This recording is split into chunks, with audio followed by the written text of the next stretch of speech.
guys, welcome back to another tutorial. In today's tutorial, I'll be showing you guys how to make this very simple and easy crochet headbands. Without further ado, let's get into the materials we need to make this. For the materials you'll be needing, you need yarn. I'm using this milk cotton brand, and you really just need a little. You can see this is a leftover yarn I have from a previous project. I'll also be using a 3.5mm hook, which is a tulip size 6, and you'll also be needing a darning needle to weave in your ends. So you would start by making a slip knot.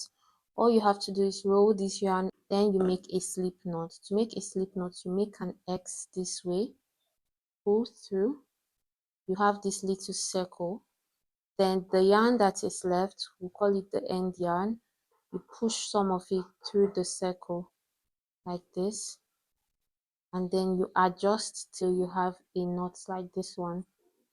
I know this tutorial is for absolute beginners, that's why I'm going slow, but if you don't understand, I have a short on how to make a slip knot. I'll leave it linked in the description. You'd insert this hook inside the circle and you're ready to start. You want to start by making chain stitches, and we need about 17 of them for this pattern. To make a chain, you yarn over on the yarn that is rolled up on your left and you pull through the loop on your hook. So we've just made one chain. Again, you yarn over and pull through. That's the second chain. And you do this till you have 17 chains. So that's my third, my fourth, my fifth. You want to keep doing this. I also have a tutorial on how to make chains if this is too fast for you. I'm trying to make this as beginner friendly as possible. Now I also have to say the amount of chains you make will determine how wide your band would be. So I don't want mine extremely wide. I'm just trying to do 4 boxes, so 17 makes for 4 boxes for me. To make row 1, you want to make double crochet stitches, and to make a double crochet you would yarn over first. So yarn over. Now you want to make the double crochets in the back bump. That's what I like to do. In crochet, you can either work in these V's you're seeing or twist your chain right to the back and make it here. This method makes for neater first round, and that's what I like to do. I'll also not be working in the first 7 chains. So I'll count 1, 2, 3, 4, 5, 6, 7, and I won't work in all these 7. I'll tell you why later. But you go right to the 8th, and after you yarn over, you insert your hook right on the bump on the 8th chain, yarn over again, pull through that bump. You would have 3 loops on your hook like this, yarn over, you pull through only 2, then you yarn over and pull through 2 again. That was a double crochet. I have a tutorial for this, I'll leave it linked. You then want to chain 2, 1, 2, then skip 2, so you skip 1, 2, and in the 3rd chain you make another double crochet, 3 loops on your hook, pull through 2, pull through 2, chain 2, skip 2, in the 3rd chain you make a double crochet, chain 2, you'd have 3 left. If you made 17 like me, you skip 2, and in the last chain you make 1 double crochet. So back to why we skipped 7 at the beginning. In crochet, sometimes you can have chains stand as stitches, and the equivalent length of a double crochet has been seen to be 3 chains. So 3 out of the 7 chains were to represent a double crochet. Now the remaining 4, we've been chaining 2 in between, so 2 out of that 4 was to represent the chain 2 in between, and then we've been skipping 2 below, so the remaining 2 was to represent the skip 2 below. Okay, that's how we got 7. It's not a magic number. Now we'll go to row 2, and after row 2 you basically repeat to the length you want. To do that, I've chained 1, but you want to chain 5, so I would add 4 more. This is my 2nd, 3rd, 4th, and my 5th. Then you flip your work. You always have to turn your work to be able to make it. After I flipped my work, you yarn over. This chain 5, 3 out of it represents the double crochet and the remaining 2 stands for the chain 2 in between. So you are going to work on the next double crochet stitch. In the next double crochet stitch, you make another double crochet right there. Then you chain 2. In the next double crochet here, you make a double crochet, chain 2. In this, you make a double crochet, and now we're back to the very first chains we skipped, which I interpreted and told you what they stand for. So after chaining 2, you would skip 2, and in the third chain you make 1 double crochet right there. So if you've done that, you see this chain 2 has a significance. When we make a double crochet and the third chain, you have 1, 2, 3 as the double crochet, and then the chain 2 at the bottom stands for the chain 2 at the bottom of each and every one of them. Now I will show you for the last time how to work a normal row and leave you to work the length you want that would represent your headband. You chain 5 to start, turn your work, and in the next double crochet you make a double crochet, chain 2. In the next you make another one, chain 2. In the next you make a double crochet, chain 2, and for the last one you have to deal with these chains, so you skip 2 and in the third chain from your hook make a double crochet. Now I've done just 3 boxes, 1, 2, 3. You want to work the length you want or the length that is perfect for you.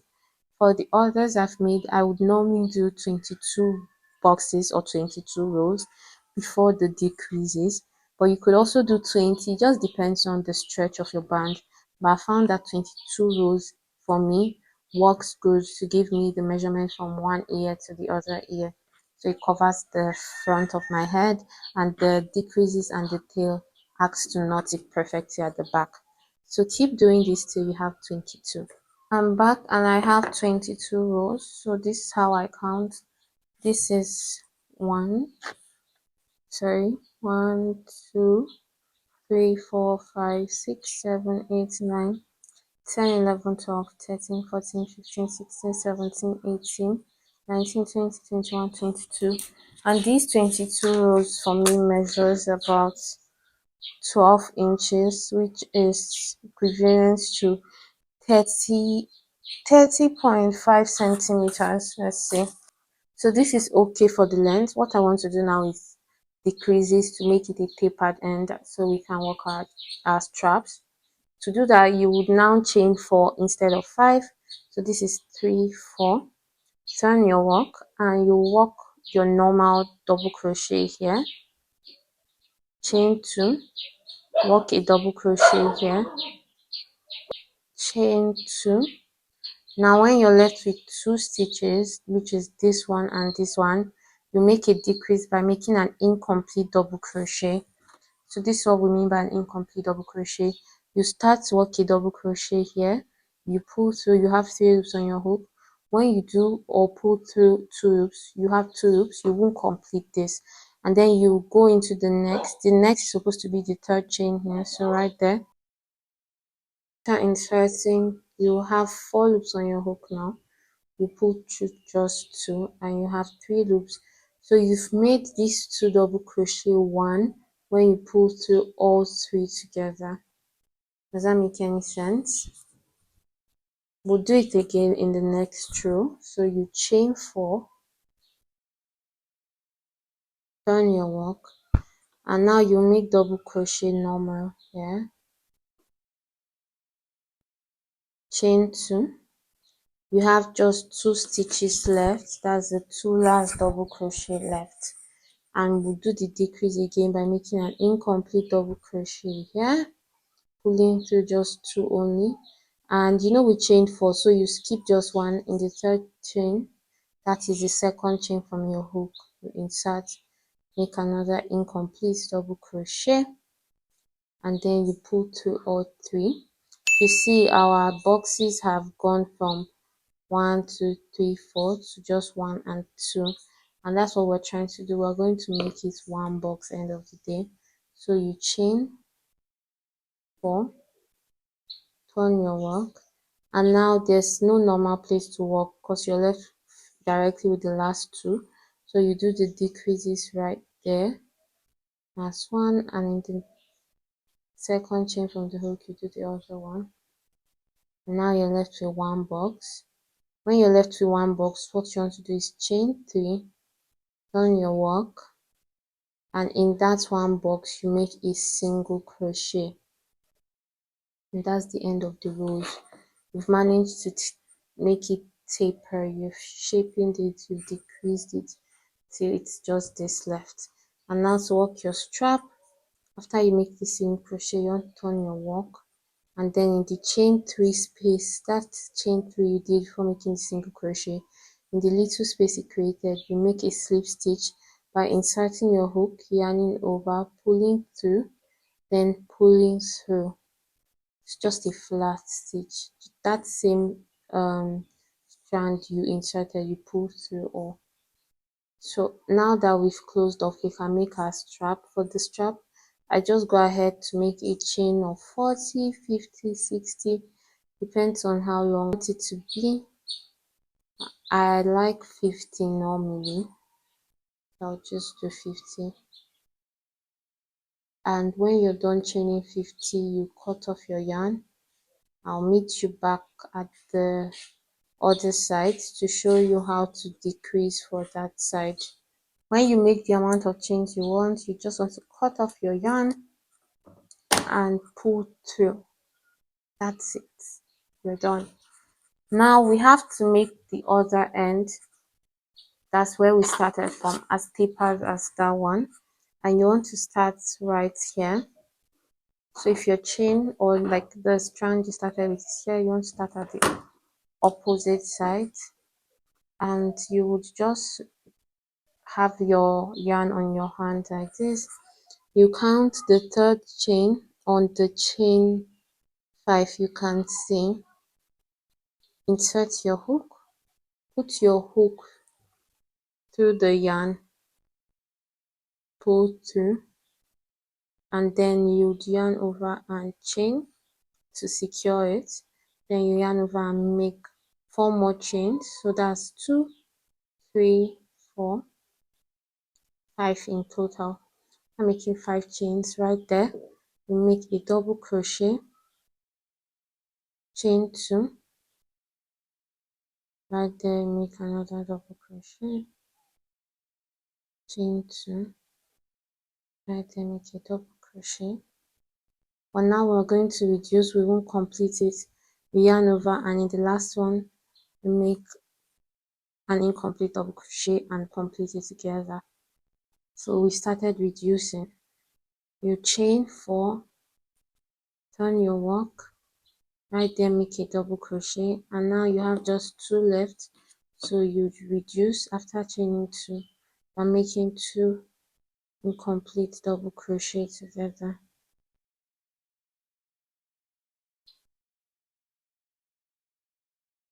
Chain 4, turn your work, and you go straight to the decreases because you have just those 2 stitches left. And when you have one box only, you chain 3, turn your work, and in that box you make a single crochet. Then you turn your work, slip stitch in your chain 3 space and make a chain of 50 or however many you chained on the other side to make the strap. I chained 50, so I would do a chain of 50 to equal. I'm done chaining 50 on the other side, and this is what both of the straps look like. What you want to do now is cut off the tiny ends that are left, like you can see me do. So I just cut off both ends for both straps, and this is quite optional. But after cutting off both ends, if you're scared of them coming undone, you go ahead and burn it off with a lighter, just a little bit as I'm doing, so the tapered end does not come undone. With that, guys, what's left is to weave in the tail end of your project. So where you attach the new yarn to do the other side, you just weave it in by inserting the thread in your darning needle, like you can see me do, and taking it through some of the stitches. Now it's quite tricky because these are not solid stitches, they are more or less mesh stitches, so you have to be careful where you take it through. You just want to follow the guide you can see in the video. I'm taking it through chains, then up and down a crochet stitch itself, like a double crochet stitch, just weaving it in a way that it can barely come undone when worn or when washed. After you've weaved it in securely, you cut it off, and for extra security you can then go ahead and burn with a lighter, like you can see me do again. With that, you want to go ahead and weave in the other end and any other end you must have during this project. And with that, guys, you're done making your very own hairband. I hope you found this tutorial helpful. If you did make one for yourself or anybody else, let me know in the comments what color you made it in. Also, if you're new here, I would love if you could subscribe, turn on post notification. I have a lot of new tutorials coming up. Also, share this to someone you know it would be helpful to. I'll see you in my next tutorial, Pookies. Have a great day. Bye-bye. Been a minute since we kicked it, you've been caught up.